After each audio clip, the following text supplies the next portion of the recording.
O deputado Paulo Ganimi, do Partido Novo do Rio de Janeiro, é engenheiro e economista. Tem boa experiência em finanças e gestão de projetos. Ele chega para seu primeiro mandato na Câmara prometendo lutar contra a impunidade e contra a ingerência do governo que impede o trabalhador de trabalhar e o empreendedor de empreender. O compromisso que ele assumiu com seus eleitores foi o de exercer seu papel fiscalizador, envolver a população no seu mandato e cumprir o mandato até o fim.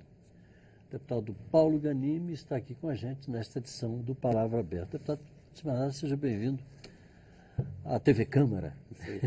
Obrigado, Paulo José, meu xará. É muito bom estar aqui e poder falar um pouco mais com os telespectadores. Né? Deputado, fale um pouquinho mais da sua trajetória. Eu li que o senhor foi fazer cursos ou trabalhar no exterior também, né? Sim, sim. Trabalhou fora do Brasil? Trabalhei fora do Brasil 5 anos, 3 anos e meio na França e depois 1 ano e meio quase nos Estados Unidos. Eu trabalhava na Michelin. Michelin. Isso. E aí eu fui Mas em que área? Na área financeira de projetos. E quando eu fui para fora, eu fui cuidar do PMO, que é o escritório de projetos para a parte industrial, ou seja, construção de fábricas novas ou ampliação de fábricas da Michelin no mundo todo. Aí trabalhei em projetos na China, na Índia, na Tailândia, na Indonésia, na Europa e nos Estados Unidos. E aí, quando eu fui para os Estados Unidos, eu fui para trabalhar num projeto da construção de uma grande fábrica no México. Dessa experiência internacional, o que o senhor acha que pode ser aproveitado aqui no seu mandato na Câmara? São 2 pontos.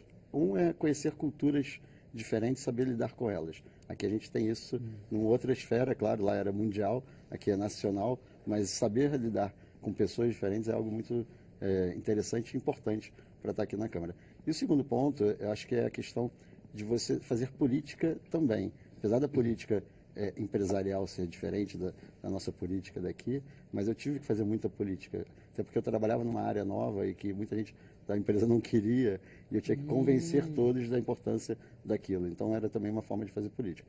Além, é claro, de ver como é que é a realidade de cada país e como é que eles tratavam os problemas que eles tinham, tentar trazer um pouco dessa realidade para o nosso país, né? Ver que tem países que têm problemas maiores que os nossos, países que já resolveram seus problemas, e isso tudo dá para a gente um pouco mais de entendimento e ideias de como a gente pode cuidar do Brasil também. Então, acho que tem um approach bastante rico para chegar à Câmara. Sim. Deputado, historicamente, a gente sabe, e essa discussão corre aqui no Congresso, desde que eu me entendo aqui dentro, das dificuldades do empreendedor, sobretudo com relação à elevada carga fiscal e também à burocracia e todos esses entraves, não é, para poder se ser um empreendedor no Brasil.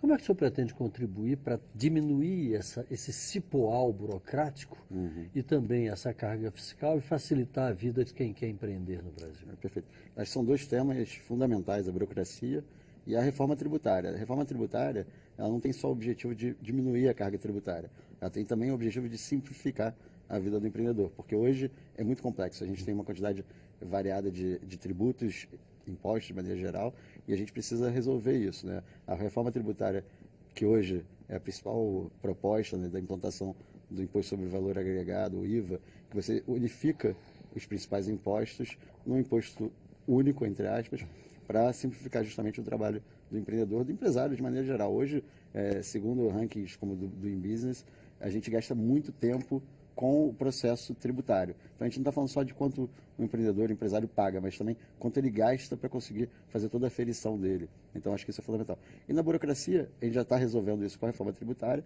mas também tem que fazer com que as leis parem de atrapalhar. Coisas que são hoje criadas simplesmente para gerar mais trabalho para o empreendedor e não para gerar valor para a sociedade, tem que acabar. A gente tem que trabalhar para que... Você acha que tem governo demais? E menos empreendedorismo? Acho que sim.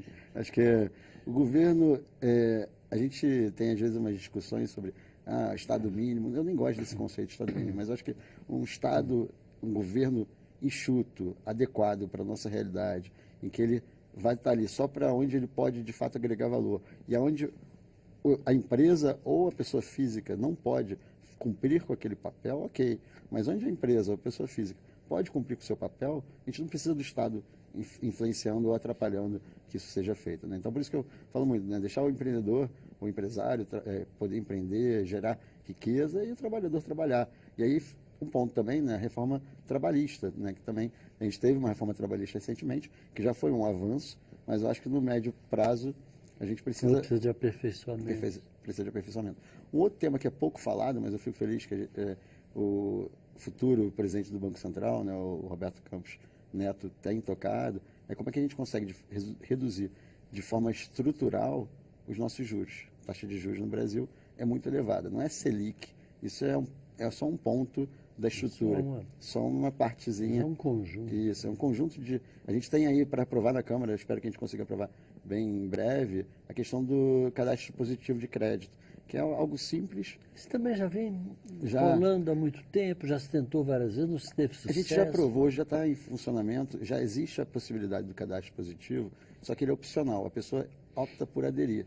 E é difícil você conseguir reunir todas as informações para que ele seja usado de forma correta. Então, hoje, uma pessoa que tem um perfil parecido com o meu, mas que não paga em dia suas contas, ela tem a mesma facilidade de acesso a crédito que eu, que pago as contas em dias. Eu ou qualquer outro brasileiro nessa categoria. Então, quando você não tem o cadastro positivo, você evita que a pessoa pague o crédito ou juros correspondente ao perfil dela e o que ela faz no dia a dia dela, né? Então, seria um ganho. Tem outras coisas, por exemplo, a questão de você também melhorar a facilidade para aquele que ofereceu o crédito, recuperar o bem que foi comprado com aquele crédito, caso a pessoa não pague. No Brasil, isso demora muito, a pessoa tem que... Essa reversão. Né? Essa reversão. Isso demora, é difícil, tem que ir para o tribunal, enquanto que em outros países, Estados Unidos, por exemplo, não pagou a prestação do carro 3 meses, vai lá, pega de volta e acabou. Não tem que entrar na justiça para recuperar aquele bem.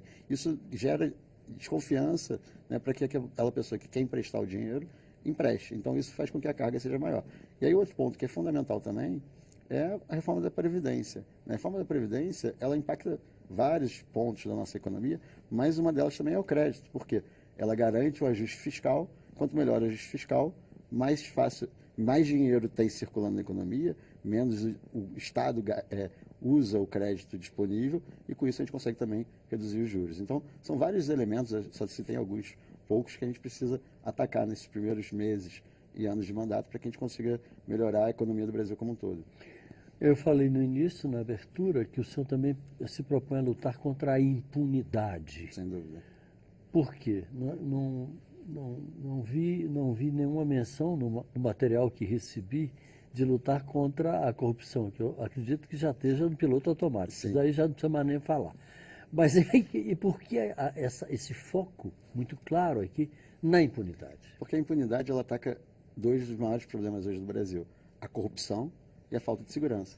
Na verdade, na minha opinião, se a gente combater a impunidade, a gente está combatendo a impunidade para o criminoso violento, né? Aquele que eu que sou do Rio sofro bastante com isso, né? Eu, sendo bem sincero, sofro menos que boa parte da população carioca. Mas a gente, como carioca e fluminense, né, na verdade, mas pensando... Você é do Rio de Janeiro mesmo? Isso, da capital. Mas pensando na capital, que é onde a violência é mais abrangente, mas nos últimos anos a violência se alastrou também pelo Estado como um todo. Angra, por exemplo, está muito violento. Então, quando você combate a impunidade, para mim a impunidade hoje no Brasil é um dos principais fatores para que a violência se alastre, né? O fato daquele criminoso violento entender que ele não vai ser punido pelo crime que ele cometeu, aumenta a chance da pessoa cometer novos crimes ou cometer o primeiro crime também. Então, quando eu falo de impunidade, eu estou atacando esse problema, estou atacando também a corrupção, que é outro ponto. A corrupção ela existe, vai sempre existir, a gente não vai, como a violência também vai sempre existir, mas a gente, atacando a impunidade, você diminui a propensão daquela pessoa cometer um crime, seja violento ou seja corrupção, que eu acho que são os dois pontos que a gente precisa combater. E eu que sou do Rio, volto a falar, a corrupção também é um problema gravíssimo no Brasil todo, mas no Rio mais ainda, né? A gente vê os últimos governadores do Rio todos foram presos, os últimos presidentes da Assembleia Legislativa, Tribunal de Contas, então são dois problemas... A coisa lá se distribuiu em todos os poderes de uma maneira tão uma cidade tão linda, né? E tem uma relação, inclusive, né? Maravilhosa. Até às vezes da criminalidade violenta com a criminalidade ligada à corrupção também, né? Para encerrar, deputado, já me avisam aí que nosso tempo estourou. Qual vai ser seu primeiro projeto a ser apresentado à Câmara dos Deputados, dentro desse campo aí que o senhor se referiu? Olha, o primeiro projeto da bancada do Partido Novo, dos 8 conjuntos, é a questão de acabar com o fundo partidário, que é um tema nosso que a gente defende há muito tempo, e também poder devolver. O Novo não usa fundo partidário, então a gente quer pelo menos poder devolver esse projeto, então, esse dinheiro. Então a gente apresentou 2 projetos, um para poder devolver o que a gente recebe, e aí fica a cargo de cada partido decidir devolver ou não, e um segundo, que é mais difícil de ser aprovado, que é, de fato, para acabar. A gente acredita que o cidadão é que tem que contribuir com o partido ou com o político voluntariamente, não que esse dinheiro venha do dinheiro público. Deputado Paulo Ganimi, do Partido Novo do Rio de Janeiro, sucesso no seu mandato. Muito obrigado. Obrigado Foi um pela prazer sua estar participação aqui com a gente. Muito obrigado. Você de casa, muito obrigado pela audiência. Um grande abraço e até a próxima.